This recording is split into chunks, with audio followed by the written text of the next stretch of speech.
people can and do change a lot.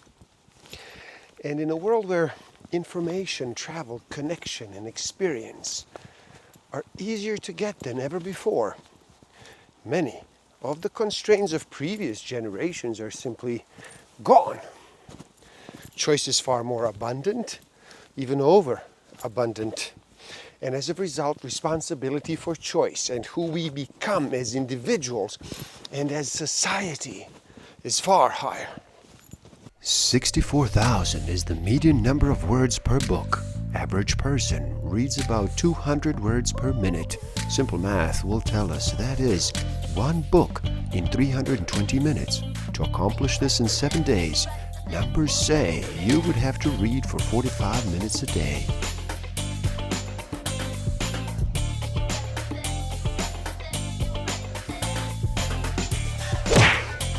Don't forget to subscribe. Hit that notification button, like, comment, and share. Enjoy. Welcome to the Book of the Week series. Every week as I read another amazing title, I share it with the world. My name is Igor S.F. Walker, and today we look at Personality is Not Permanent. Break free from self-limiting beliefs and rewrite your story by Benjamin P. Hardy, PhD. So how about you slow down and relax, reduce all that noise for just a bit. Make that choice and decide to listen. In this video, we look at a book proving that your personality doesn't matter. Even more, your personality is not the most fundamental aspect of who you are. Instead, your personality is surface level, transitory, and a byproduct of something much deeper. Stick around till the end. I will share with you some tools I do have in use that will help you tremendously in this game of life. Discover a way to find out what actually motivates you, what innate human need is driving all of your decisions and your behavior and your personality. I will share some tools to improve your self-awareness, your social awareness, your self-management, and relationship management. The mainstream perspective is that your personality is the real and authentic you. That your personality is innate and for the most part unchangeable. As a result, your job as a human being is to gather enough information and experience to find the right personality test in order to adequately discover your hidden personality. Through all of this is the underlying assumption that you were born hardwired as the person that you are, that you cannot change that. The truth is, though, that virtually everyone wants to change their personality. Even recent research at the University of Illinois proves this. Over 90% of people report being dissatisfied with at least some aspect of their personality, which they hope to improve, change for the better. Personality is viewed as fixed because, as a rule, psychologists place extreme emphasis and value on the past. A core tenet of many personality theories is that the past is the greatest predictor of the future. The most fundamental aspect of your humanity, though, is your ability to make choices and to stand by those choices. What Viktor Frankl called the last of human freedoms, to choose one's own way. Choosing your own way has at least two key meanings. Making decisions about what you want to happen and choosing how to respond to what does happen. Choosing one's own way is what makes us human. The most crucial factors influencing your ability to make choices are your social and your cultural environments, as well as your emotional development as a person. The more emotionally evolved you do become, the less defined you will be by your past, and the less constrained you will be by your circumstances. Instead of being fixed, you will actually be flexible instead of avoiding or suppressing emotions, you actually embrace and be transformed through them. Who you become is a choice which only you can make. You become who you choose to be. Yet fully choosing who you are and who you will become is very rare. We've been brainwashed into believing we don't have such a choice. Facing the responsibility and freedom of choosing your own way is indeed scary. Creativity is actually risky business. It requires vulnerability, it requires courage. There's high probability of mistakes and failures along the way. There's no guaranteed outcome with creativity and courage. Moreover, creativity can be unpredictable, take you places you didn't even initially suspect to go. It's not surprising then that most people view themselves as increasingly less creative as they age. One simply wants life to be stable and predictable. When you decide who you will be and the life you will live, you can have anything you truly want. You can become an outlier. You can have experiences that not only shock other people, but shock you. Is this really happening to me? That will become your common experience. And yes, it really is happening to you. Amazing, right? That is the truth of personality. It's not innate, it is trained. It can and it does change. It can and it should be chosen and designed. Choosing one's own way is the primary purpose of our lives. Yet there's fear there. Choices have consequences. As a result, people avoid making decisions. They fail to choose their own way. They limit their capacity for growth, for learning, for change. And in order to become a new person, you must have a new goal. A purpose worth pursuing. Your goal is the reason you develop new attributes and new skills, and you have curated transformational experiences. Without a meaningful goal, attempting change lacks meaning. It requires unsustainable willpower, and it ultimately leads to failure. Your personality is not permanent. The most successful people in the world base their identity and their whole internal narrative on their future, not their past. This is how successful people live. They become who they want to be by orienting their life towards their goals, not as a repeat of the past, but by acting bravely as their future selves, not by perpetuating who they formerly were. And this book will actually show you how to become who you want to be, regardless of where you have been. You must face uncomfortable truths you have been avoiding and take ownership over your life. What currently prevents your dreams from becoming your reality is buried trauma, keeping you trapped in the past, shutting down your confidence, shutting down your imagination. Sure, trauma occurs as major life-altering events, but more often, trauma is actually planted in minor incidents and minor conversations that actually limit your view of who you are and what you can do, and they create a fixed mindset. This cannot be ignored. This must be addressed. What matters is who you want to be. What matters are the choices you make. If you've ever questioned if you really can ever change, the answer is yes. Regardless of who you've been, the new you no longer has to be the old you. The first myth of personality is that there are personality types. There is no such thing as a personality type.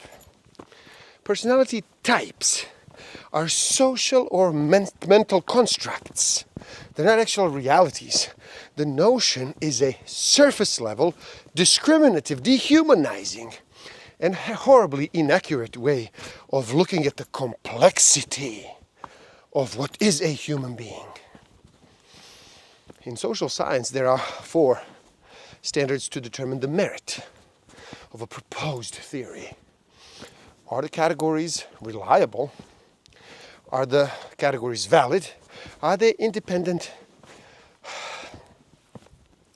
See, labels can't serve goals, but goals should never serve labels.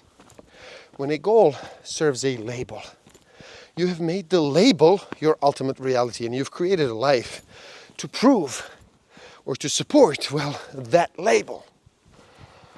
Now, your personality should come from your goals. Your goals shouldn't come from your personality. Personality is far more nuanced and complex than an overly simplified generalization or a category, a type. It's not an isolated trait, uninfluenced by context, culture, behavior, and 1,000 other factors. You're not a single narrow type of a person. In different situations and around different people, you are different. Your personality is dynamic, flexible, contextual. Moreover, your personality changes throughout your life, far more than you can presently even imagine. People on average do not make incredible and purposeful changes due to emotional and situational reasons, part of which are, both of those are controllable. Intentional change is emotionally rigorous. Doesn't exactly feel good. It can actually even be shockingly painful. And if you're unwilling to put yourself through emotional experiences, shift your perspective, and then make purposeful changes to your behavior and to your environment, then do not expect huge changes, at least in the short run.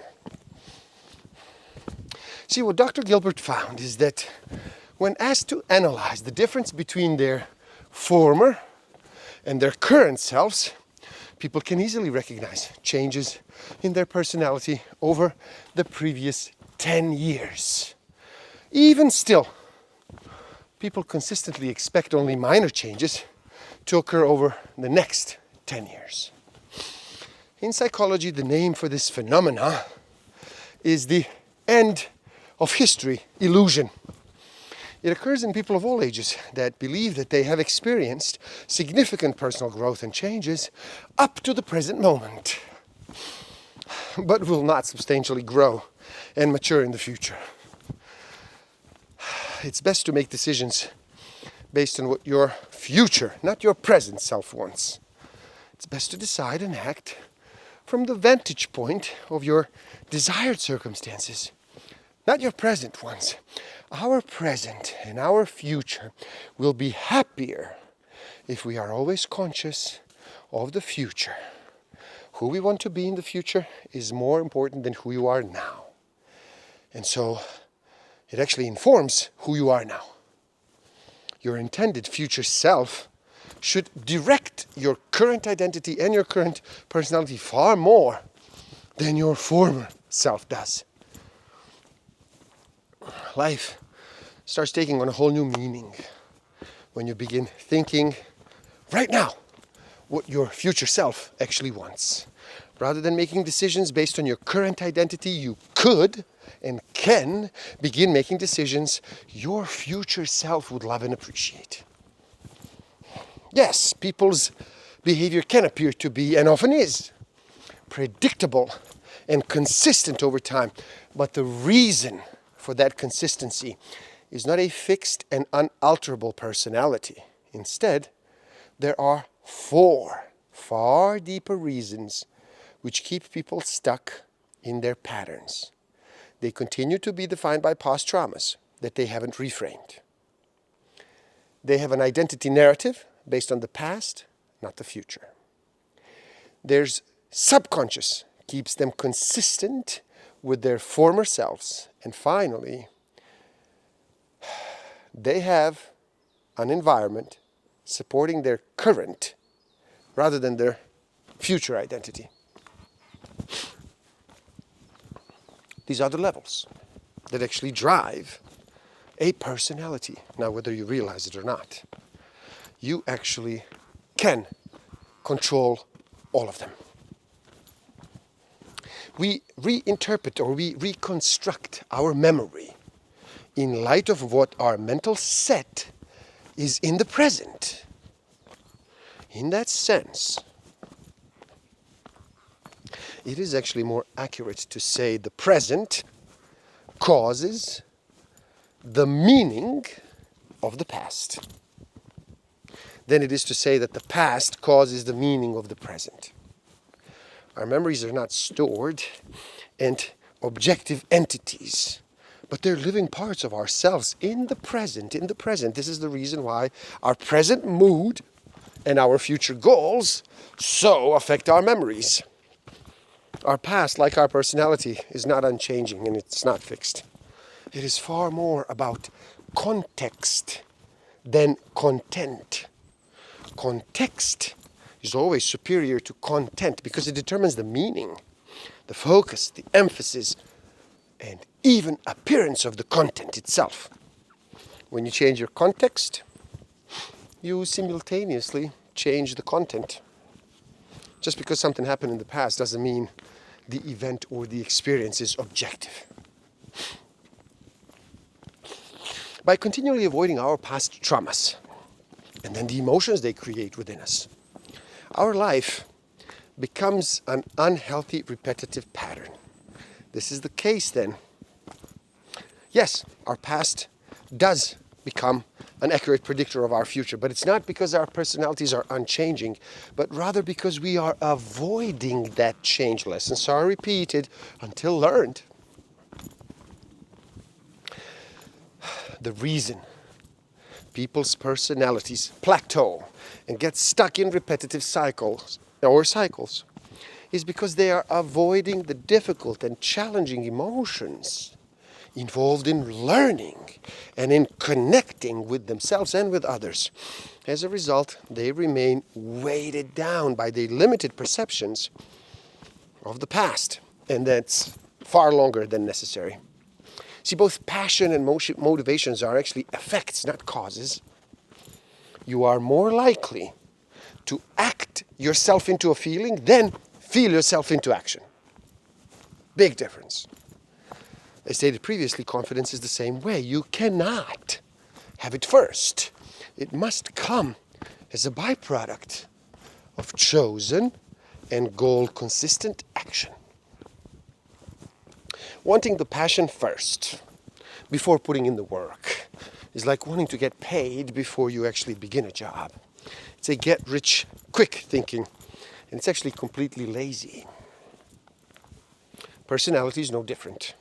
It is not something you discover, but something you create through your actions and your behaviors. The idea that personality is to be discovered comes from the same faulty reasoning that the personality is innate and it's past-based. It is not. Most successful people in the world know that work is about helping and creating value for other people.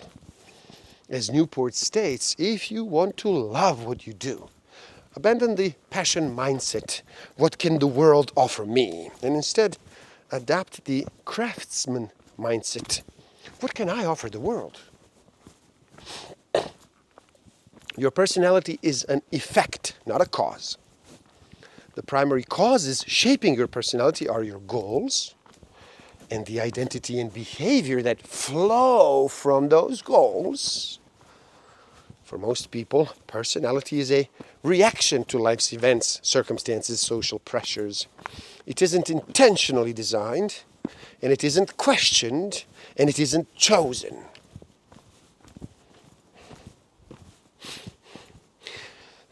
When you are intentional about where you are going, then you can become what you want to actually be. Your behavior doesn't need to be consistent with who you have been. You can change, and radically at that too. You can make decisions and you can make choices, but you cannot make decisions and you cannot make choices if you do not know that they do exist. Your ability to make choices is limited by your context and your knowledge. When you expand that context, you expand your options. Your future self isn't really you. Your future self would do things differently, hopefully better than how you do things now. Your future self should be evolved and different from your current self. To stay the same, although it is expected and even culturally celebrated, means you're not learning, you're not advancing, you're not changing. Instead, you're stuck in a story and living your experience, limiting it and limiting your potential and limiting your growth. Commitment is a statement of what is. You can know what you're committed to by your results, not by what you say your commitments are. We're all committed. We're all producing results. But your result is a proof of your commitment. You will know when you are serious about improving your results, when you really begin tracking everything you do, down to the smallest details. When performance is measured, performance improves. When performance is measured and reported, the rate of improvement actually accelerates. Any bold move towards your goal is a power move. Power moves are subconscious enhancing, resetting what is normal behavior for you by engaging in intentional goal-attaining behavior, and then you start having peak experiences on a daily basis. Your brain and your identity will change. Your confidence will increase. The truth about personality is that it can, it should, and it does change. Your goals shape your identity. Your identity shapes your actions, and your actions shape who you are and who you are becoming. This is how personality is developed. The less you hold on to mistakes or painful experiences, the better you are to adapt to what the situation requires and achieve your goals. What happened in the past does not impact the next thing you do, or even stop you from being entirely present in the moment. In order to solidify your new identity, you need to begin acting in alignment with that new identity rather than acting in alignment with your former self. Psychologists actually have a term for this: self-signaling, which means that our actions signal back to us who we are. In order to do so, you must make your future self the new standard for your daily behavior. You must say no to current self opportunities and options and forego them for future self ones. Environment is among the most powerful and the most important personality levers. If you're serious about changing your life, you must change your environment. Instead of having your environment and your circumstances reflect your identity, you actually want to design your environment to reflect your future identity. You want your environment to be like a current, pulling you forward, not holding you back. When you do change your environment over time, everything about you will change. You will begin having new experiences. You will have new thoughts. You will experience new emotions. You will be around new people. You will be engaging in new behaviors, and your identity and your personality will actually change. See, life is a classroom. You're here to grow. You're here to live by faith and also by design. You are here. You are here to choose. The choice is yours. Who will you be? And there you have it. Personality isn't fixed. Now, please do help out. It is easy. Simply like this video so more people can enjoy it, like it. Share it too, spread the word. Do leave a comment and share your thoughts. Start a conversation. Subscribe to my channel and stay up to date. And the link to this book is in the description below. So buy it, read, never stop learning, especially learning about yourself and about nature. So gift yourself by taking the free 6 human needs test on my website. Find out what actually motivates you, what innate human need is driving all of your behavior. And if you feel you are ready to improve your self-awareness, your social awareness, your self-management, and your relationship management, develop a new personality, then do check out my Master of Life Awareness program. The links are in the description below. Thank you. Love and respect.